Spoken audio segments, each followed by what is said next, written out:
What's up, YouTube? Charlie from Bros here, bringing you a deck profile and kind of like an analyze on the deck. Tellarknight, aka Helmet. It gained power when Instant Fusion. When Known came out, which made Instant Fusion, a three of in the deck, which added just like a little more protection and a little more safe play to the deck. It allows you to just kind of abuse things. So I'll run down the deck profile and kind of why I think certain numbers are where they should be, and some weird stuff I tend to play. And yeah, we'll jump down to that. So, for the obvious, we got the 3 Deneb, searches out all the others. Check itself. 3 Altaires, which is the better one that grabs the Deneb from grave. Vega, which grabs the Altair, which grabs the Deneb to make the tripper play. 1 Ukulele. This card's actually really good. A lot of people play multiple. Some people play one. I honestly just don't have room for it. I think it's good enough to play more than one, but I just physically cannot find room. Instead of playing 2 of these, I chose to play a Monk instead, because this card is just really good. It excels your turn 1 play, and late game it's nothing but plus. I mean, you can dig this into a Altair, into a Deneb, and search and make an Ouroboros if you want to, or continue, or make a Delta Rose, whatever you like. And a Thunder King is the last real monster.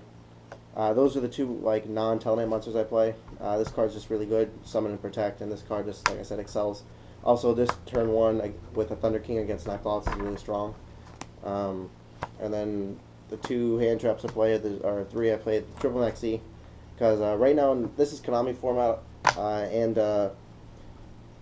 Instant Fusion is a +1 against Maxi, and then you're obviously going to get 1 more card unless they just let both die, because I mean one's going to get destroyed, one's going to get banished, which they're not going to let happen. Once they commit under Maxi, or once they commit under Instant Fusion, you have Maxi. You basically go +2, and that's with them just not excelling their play even more into their normal summon, or especially other than Instant Fusion. So that's it for monsters. I think it's like 13 or 14, something like that. For spells, I got the triple Rhoda. This grabs anything except for the non-real Tellarknight monsters. Instant Fusion, this card is absolutely amazing.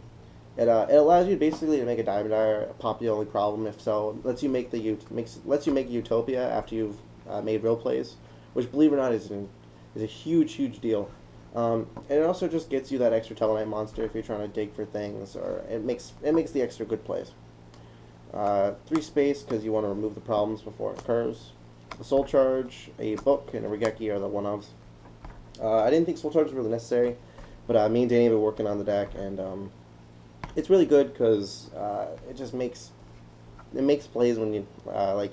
If you have to Altair, you can't attack with a monster, and if you're forced to make an out with those Altair plays, Soul Charge is really good because you can't conduct your battle phase. You can't really attack anyways unless you can make a Delta Rose or a Trevor.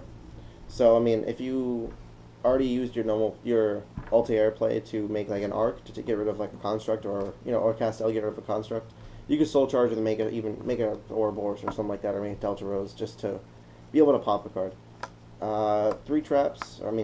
For traps, I got the 3 counter traps cards. Absolutely amazing. It lets you protect everything. Also, it's really good to Instant Fusion to a monster, and then to normal summon and do your normal play. If they have any out, at least you have the counter trap, or if they have like literally anything, you can save the monsters you summoned. 3 Mind Crush. This is for basically the meta. Burning Abyss, everything's at 3 still, and Neclots are the best deck and still in Konami, because any deck that plays a Trish and a Danko in the same deck is just going to be better. 3 Fiendish Chains. This is because Trevor bounces it back, and also they're just generally really good. Negates and stops that stuff. I got the 3 Calls. This is also because it bounces back stuff. I do not like Oasis. I just don't think it's absolutely necessary at all. With 3 Instant Fusions and 3 Instant Fusions, 3 Calls, and the Soul Charge, I don't really see a problem in it. Plus, you play cards called Altair, which brings stuff back. Plus, you never want to clog with them, because I've had times where I just had too many of them. I played 2 Wave Forces, and 1 Warning.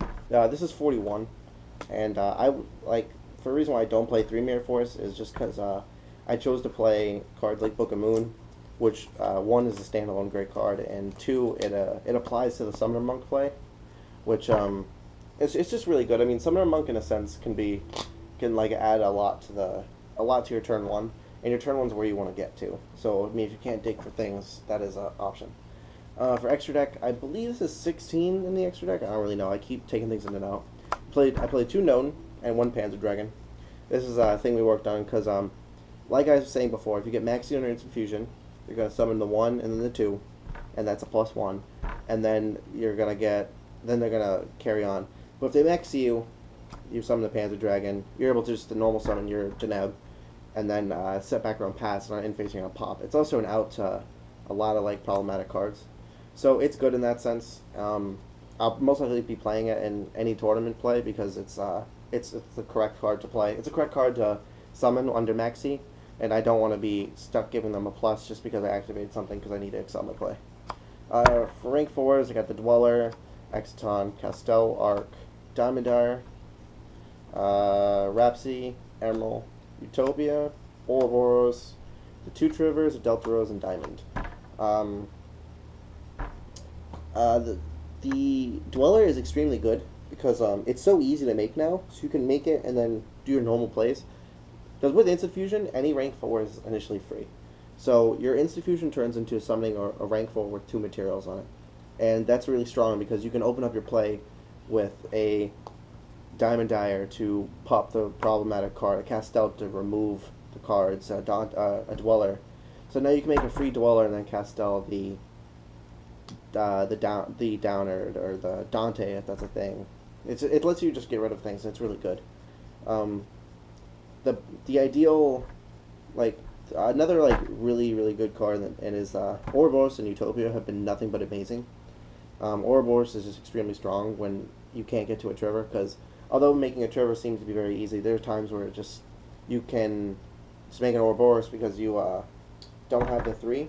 But if you have cards like Monk or this thing, it makes this really good, and it, again, gets rid of things. Ouroboros lets you bounce the Light Imprisoning Mirror to do other good plays that turn if you can. And ending a turn with Utopia has been, like, really dumb. Like, honestly, this card's been so good.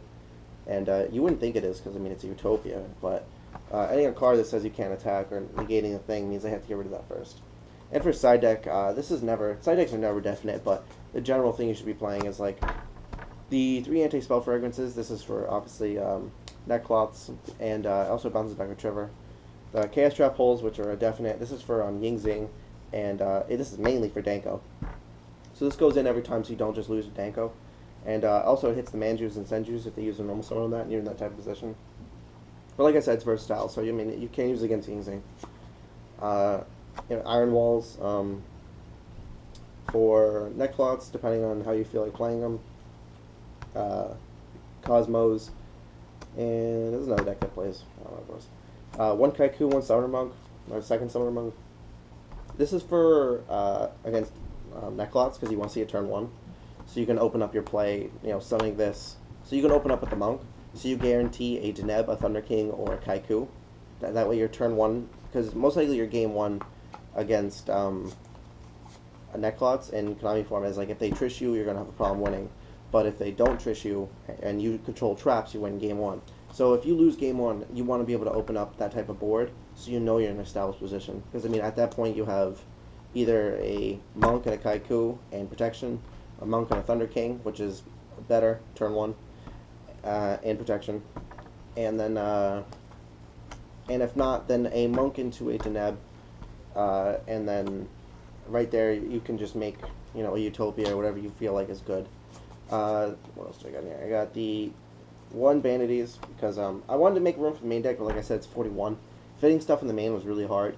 Everything I thought about cutting, I ended up just replacing. I ended up putting it back because everything was just too good for me to get rid of. Everything had its own count and it had its own purpose, so I couldn't.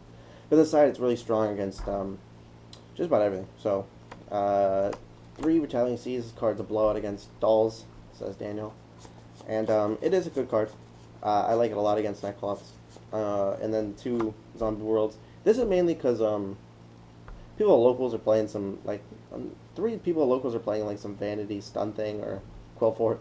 But it's also really good against Quill Fort. I don't think that they have as big of an impact, but I mean, it is a deck that everyone's going to see because it came in a 10.